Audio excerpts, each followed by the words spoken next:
रिजवी साहब, क्या मायने हैं यूएई के अंदर इस मंदिर बनने के? मैं आपसे समझना चाहूंगा, आप मिडिल ईस्ट के जानकार हैं, आपने सालों वहां काम किया है। देखिए दीपक जी, जो मिडिल ईस्ट में ये बहुत बड़ा बदलाव आया है, भारत के प्रति उनकी जो एक कहते नहीं कि प्यार बढ़ा है वहां के लोगों का, चाहे की हुकूमत हो, हुक्मरान हो, और तो और वहां के आम लोगों में बढ़ा है। जापान में जितने भी रेस्टोरेंट ओपन होते हैं उन पे लिखा जाता है कि इंडियन रेस्टोरेंट। हालांकि हम पाकिस्तानी होने के बावजूद हमें लिखना पड़ता है कि इंडो रेस्टोरेंट बोला जाता है, क्योंकि अगर हम उस पर लिखेंगे कि ये पाकिस्तानी रेस्टोरेंट है तो शायद हमारे पास जापानीज कस्टमर नहीं आएगा। ये मंदिर तो छोड़ दीजिए, छोटी सी कोई अपनी किताब या रहमान चालीसा की छुपा के ले जाता था, इन्हीं मुल्कों की बात कर रहा हूं, तो पकड़ लिया जाता था, गलती से निकल आती थी, वापस भेज दिया जाता था।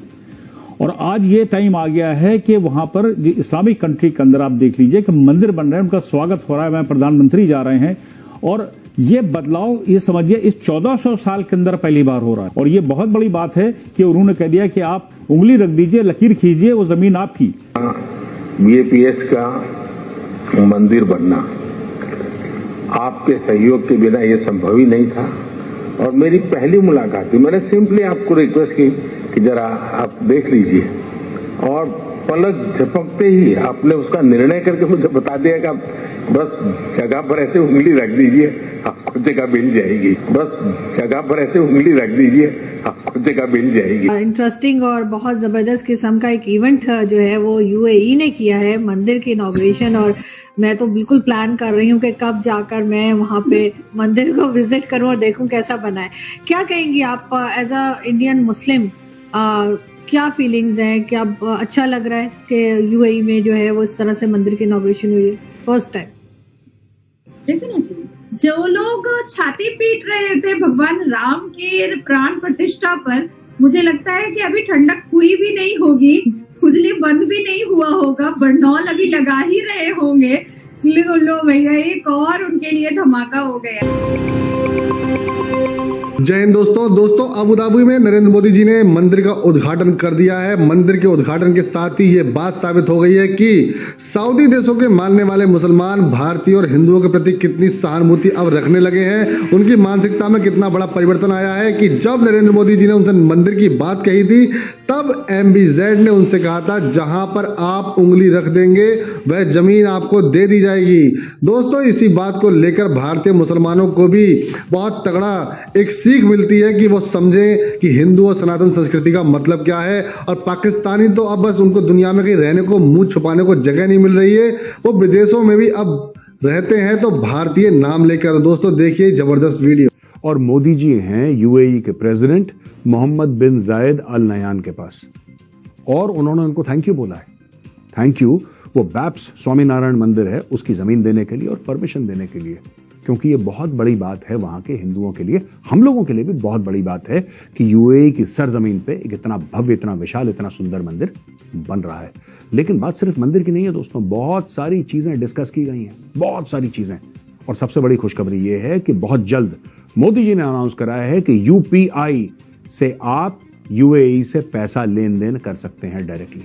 तो कोई डॉलर वॉलर कहीं से भेजने की जरूरत नहीं है, एक बटन दबाया टक यूपीआई चलेगा अब। तो हाल फिलहाल में उन्होंने अनाउंस करा था कहां का, श्रीलंका का और मॉरिशस का। उसके पहले और देशों का अनाउंस, यानी कि धीरे धीरे मोदी जी जहां जा रहे हैं, मोदी जी इंश्योर कर रहे हैं कि भारत की सॉफ्टवेयर वहां पे, दोस्तों इसको ना सॉफ्ट पावर भी कहते हैं। जैसे योगा है, जैसे इंडियन क्लासिकल म्यूजिक है, भारतीय खाना है, उसी प्रकार से भारत की टेक्नोलॉजी है। ये हार्ड पावर नहीं है कि इंडियन आर्मी ने जाकर ठोक दिया, वो एक और किस्म का पावर है, ये सॉफ्ट पावर है जिससे आप लोगों के दिल जीत लेते हैं, लोगों को इन्फ्लुएंस कर लेते हैं।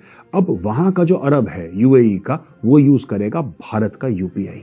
ऐतिहासिक स्टेडियम में हर धड़कन कह रही है भारत यूएई दोस्ती जिंदाबाद।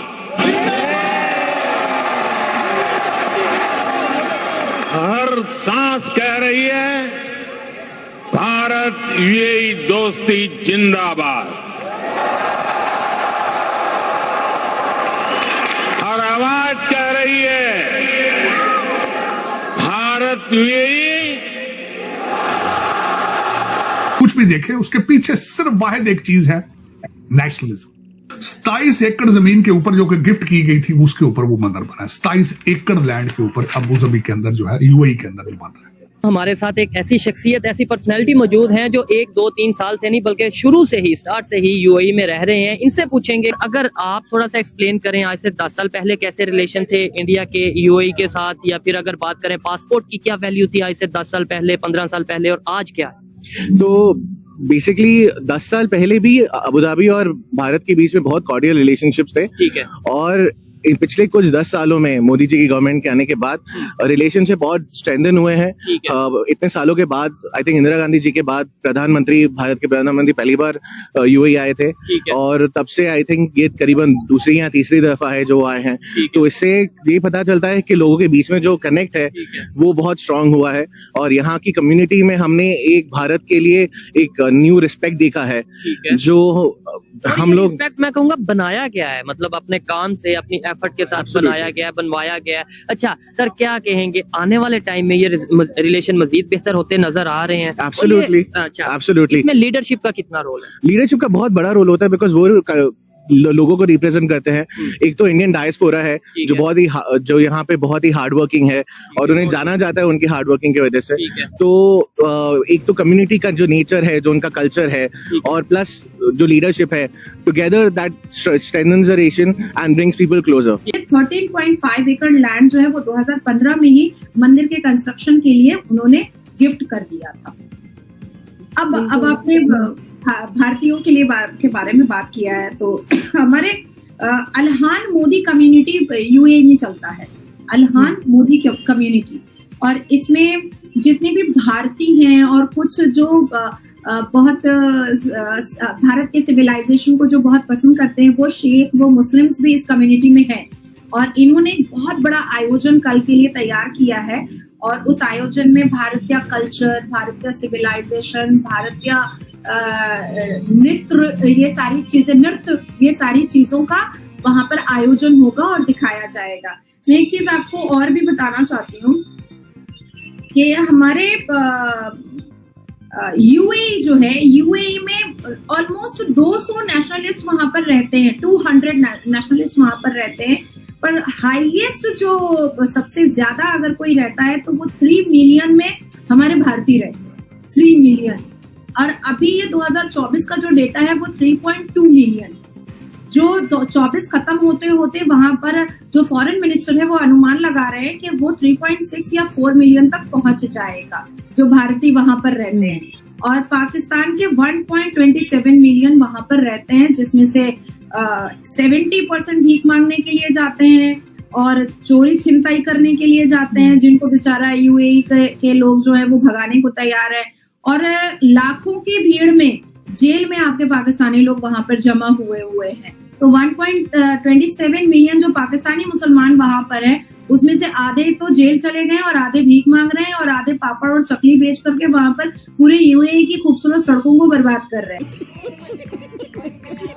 तो आपको ये वीडियो कैसा लगा कमेंट बॉक्स में जरूर लिखिए। इस वीडियो को लाइक कीजिए, शेयर कीजिए, सब्सक्राइब करना ना भूलिए आपके चैनल EFCZ को। तो मिलते हैं अगली वीडियो में। जय हिंद।